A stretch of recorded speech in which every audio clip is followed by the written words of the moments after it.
Doctor Millia Lodhi صاحبہ، جو وزیر اعظم شہباز شریف صاحب ہیں انہوں نے یہاں جو تقریر کی دوحہ سمٹ میں، اس کا ایک چھوٹا سا میں کلپ آپ کو سنوانا چاہ رہا ہوں، ذرا سنیے وہ کیا کہہ رہے ہیں۔ Israel must be held accountable for its war crimes against humanity. Creation of an Arab Islamic task force to adopt effective measures to ward off Israeli expansionist designs. The OIC's call to suspend Israel's membership of the United Nations. We must achieve a two-state solution with creation of an independent state of Palestine with pre-1967 borders and Al-Quds al-Sharif as its capital. اچھا doctor صاحبہ، سوال یہ ہے کہ جو task force کی تجویز دی شہباز شریف صاحب نے، اس کا تو کوئی ذکر ہی نہیں آیا ریزولوشن میں، لیکن یہ جو بار بار ٹو سٹیٹ سلوشن کو سپورٹ کیا جا رہا ہے، آپ کے خیال میں یہ قابل عمل ہے؟ یہ 1947 میں جو یو این جنرل اسمبلی کی ریزولوشن 181 تھی، وہاں سے بات شروع ہوئی ٹو سٹیٹ سلوشن کی، آج 2025 آ گیا ہے، تو کیا یہ پاسبل ہے ٹو سٹیٹ سلوشن؟ دیکھیں، جو انٹرنیشنل کنسنسس ہے وہ کافی عرصے سے سپورٹ کرتا ہے ٹو سٹیٹ سلوشن، اور یہ آپ کو سیکیورٹی کونسل کی قراردادوں اور جنرل اسمبلی کی قراردادوں میں بھی ملے گا، یعنی کہ یہ موجود ہے، the support for a two state solution. لیکن اس وقت کیا ہو رہا ہے؟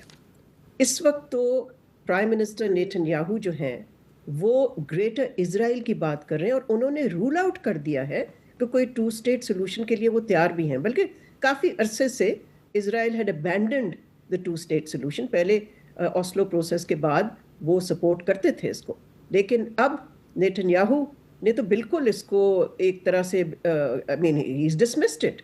لیکن ساتھ ساتھ آئی تھنک ہمیں یہ بھی تسلیم کرنا چاہیے کہ امریکہ کی جو حکومت ہے، امریکہ کی جو ایڈمنسٹریشن ہے، وہ بھی ماضی میں ٹو اسٹیٹ سلوشن کی حامی تھی، لیکن اب صدر ٹرمپ اور اس کی جو ٹیم ہے، انہوں نے جو سٹینس اڈاپٹ کیا ہے، اس میں یہ نظر نہیں آ رہا کہ وہ ٹو اسٹیٹ سلوشن کو سپورٹ بھی کرتے ہیں یا نہیں۔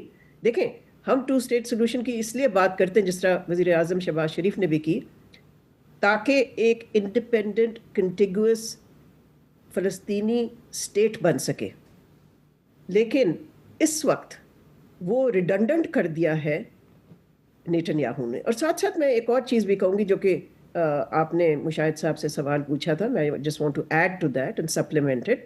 دیکھیں، جو ملک خوشامد میں لگے ہوئے ہیں امریکہ سے، انہوں نے دیکھ لیا ہے کہ ان کے ساتھ ہوا کیا ہے۔ خوشامد قطر نے کی، آلدو قطر کا رول بہت پازیٹیو بھی تھا کہ وہ مذاکرات کرا رہے تھے بٹوین حماس اینڈ اسرائیل، لیکن انہوں نے خوشامد بھی کی، اور اس قرارداد میں بھی ایک خوشامدی فقرہ ہے جو کہ آپ نے پڑھ کے سنایا۔ خوشامد سے کوئی یعنی کہ کوئی اسٹرانگ سگنل نہیں جاتا، خوشامد سے تو وہ تو کمزوری کی علامت ہوتی ہے۔ سو آپ کیا سگنل کرنا چاہتے ہیں؟ کہ آپ ویک ہیں، جبکہ میں نے پہلے بھی آپ سے عرض کیا کہ لیٹنٹ پاور آپ کی اتنی ہے، آپ استعمال تو کریں اس کو۔ میں تو یہ پوچھتی ہوں کہ اتنا پیسہ، اتنا تیل، اتنے وسائل، اتنا اسلحہ کس لیے جمع کیا ہے عرب ملکوں نے؟ اگر اس وقت وہ ایک اسٹرانگ میسج بھیج نہیں سکتے اسرائیل کو ڈٹر کرنے کے لیے، تو اس کا فائدہ کیا ہے یہ سارا کچھ اکٹھا کرنے کا؟ یہ کس کے خلاف ہے؟ سو امریکہ پہ ریلائی کرنا، اور میں یہ بھی کہوں گی کہ اس وقت ایک اور جو نتیجہ نکلا ہے اس حملے کا، وہ ہے امریکن کریڈیبلٹی اس خطے میں، وہ ملیا میٹ ہو چکی ہے، میرا خیال ہے بہت بری طرح سے ڈیمیج ہوئی ہے، اس لیے کہ جن ملکوں نے، عرب ملکوں نے امریکہ کو ایک سیکیورٹی پرووائڈر کے طور پہ دیکھا اور اپنی سیکیورٹی امریکہ پہ ریلائی کی، تو انہوں نے دیکھ لیا ہے کہ امریکہ نے کیا کیا ان کے ساتھ۔ جیسے آپ نے بھی کہا حامد کہ ان کو پتہ تھا امریکہ کو پہلے سے کہ یہ حملہ ہونے والا ہے، یہ کیسے ہو سکتا ہے کہ نہ پتہ ہو؟ سب سے بڑا فوجی ٹھکانہ جو ہے، بیس جو ہے امریکہ کا، وہ قطر میں ہے، تو یہ کیسے ہو سکتا ہے کہ ان کو پتہ ہی نہ ہو پہلے کہ اسرائیل اٹیک کرنے لگا ہے ایک ایسی جگہ جہاں ان کا اتنا بڑا ملٹری بیس ہے؟ It's not possible. جی، تو اگر امریکہ کی طرف سے کوئی کوشش ہی نہیں ہوئی اسرائیل کو روکنے کی، تو کس قسم کی سیکیورٹی پرووائڈ کر رہے ہیں؟ میرا خیال ہے عرب ملکوں کے لیے بھی یہ بہت ہی مومنٹ آف ٹروتھ ہے، ان کو دیکھنا چاہیے کہ ان کی سیکیورٹی جو ہے، انہوں نے امریکہ کے ہاتھ جو دی ہوئی ہے، اس سے ان کو کیا ملا؟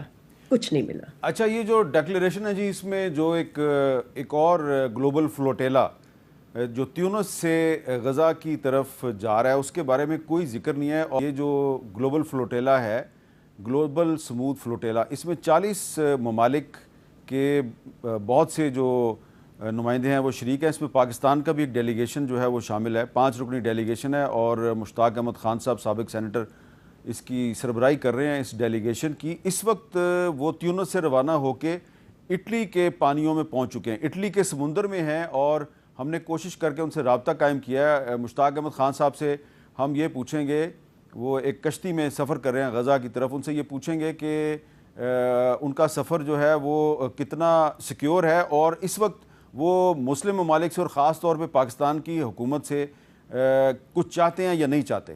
بسم اللہ الرحمن الرحیم۔ السلام علیکم ورحمۃ اللہ۔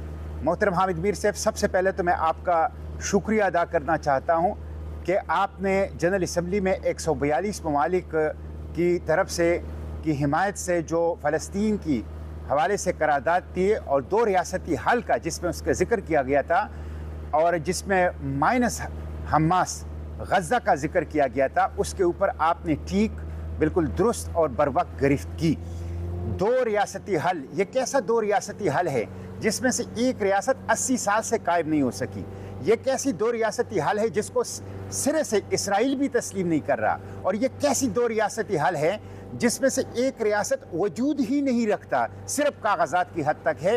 اس لیے 2 ریاستی حل قائد کی پالیسی نہیں ہے، یہ قائد اعظم کی فلسطین پالیسی سے انحراف ہے۔ اسی طرح ابراہم اکارڈ بھی گریٹر اسرائیل کا ایک منصوبہ ہے جو کسی بھی صورت میں پاکستانی عوام کو تسلیم نہیں ہو سکتا۔ ہم اس وقت گلوبل سموتھ فلوٹیلا کی طرف سے غزہ کی طرف جا رہے ہیں۔ یہ تقریباً اس وقت ہمارے ساتھ 20 جہازوں کا قافلہ ہے، اور تقریباً 17-18 جہاز مزید ہمارے راستے میں انتظار کر رہے ہیں، اور بھی جہاز ملتے آئیں گے۔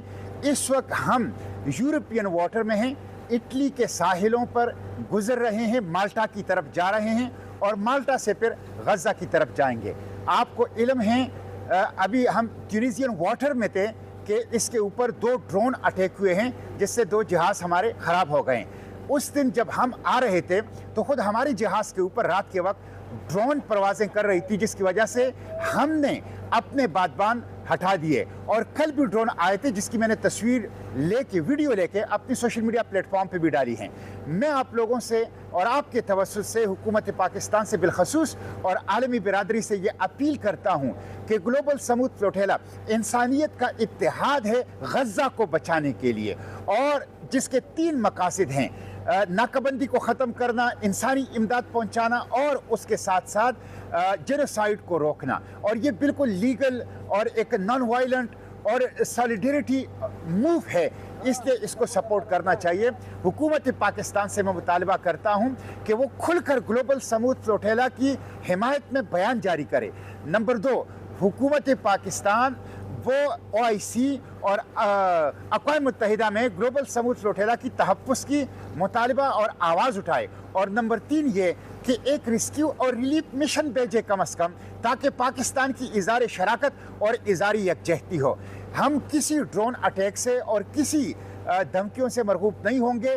ہمارے پاس ہم خالی ہاتھ ہیں، ہمارے پاس صرف بچوں کے لیے فارمولا ملک ہے، ہمارے ساتھ صرف دودھ ہے، ہمارے ساتھ خوراک ہے، ادویات ہے اور پانی ہے، اور ہم انشاءاللہ غزہ پہنچ کر رہیں گے، خواہ کوئی بھی اس کی ہمیں قیمت ادا کرنی پڑے۔ بہت بہت شکریہ۔ احمد خان صاحب ہمارے سے بات کر رہے تھے اپنے جہاز سے، ان کا جو بحری جہاز ہے، کشتی جو ہے وہ جاری ہے غزہ کی طرف، اور انہوں نے حکومت پاکستان سے اپیل کی ہے کہ آپ کم از کم غزہ کے جو مظلوم فلسطینی ہیں ان کے لیے ایک ریسکیو آپریشن تو شروع کریں۔ یہ پاسبل ہے یا نہیں ہے، اس پہ مزید بات کرتے ہیں ایک وقفے کے بعد۔